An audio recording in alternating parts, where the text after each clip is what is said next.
बिस्मिल्लाहिर्रहमानिर्रहीम। अस्सलाम वालेकुम। आप देख रहे हैं A1 टीवी और मैं हूं मुक़द्दस नूर। सबसे पहले हेडलाइन।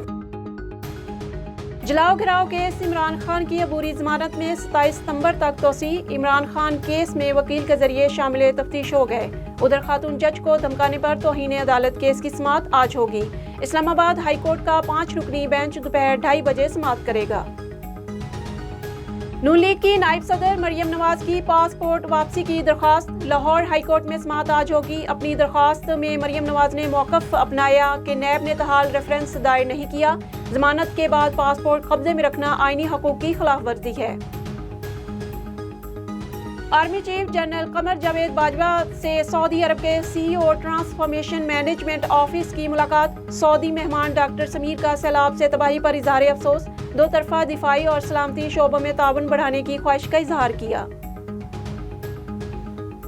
मंचर झील के सैलाबी रेले की तबाहकारियां जारी। मजीद कई देहात ज़ेर-ए-आब। गांव करमपुर के करीब सीम नाले में 50 फीट चौड़ा शगाफ पड़ गया। करमपुर, टेल्टी, बांध सईदाबाद और यूसी शेख डूबने का खतरा। लोग अपनी मदद आप के तहत बंद बनाने में मसरूफ। इंतजामिया की कोई टीम ना पहुंच सकी। सिंध में सैलाब के साथ वबाई अमराज भी जाने लेने लगे। कंद कोट, कशमोर, तंगवानी, गौसपुर में सैकड़ों बच्चे गैस्ट्रो में मुब्तला। 24 घंटे में मजीद 2 बच्चे जांबाग। 15 रोज में 23 अमवात हो चुकी। आलमी मार्केट में खाम तेल की कीमतों में मजीद 6% कमी। अमरीकी ऑयल के बाद बरतानवी ब्रेंट ऑयल भी $90 फी बैरल से नीचे आ गया। ब्रेंट ऑयल $88.9 और WTI $82.8 फी बैरल पर ट्रेड हो रहा है।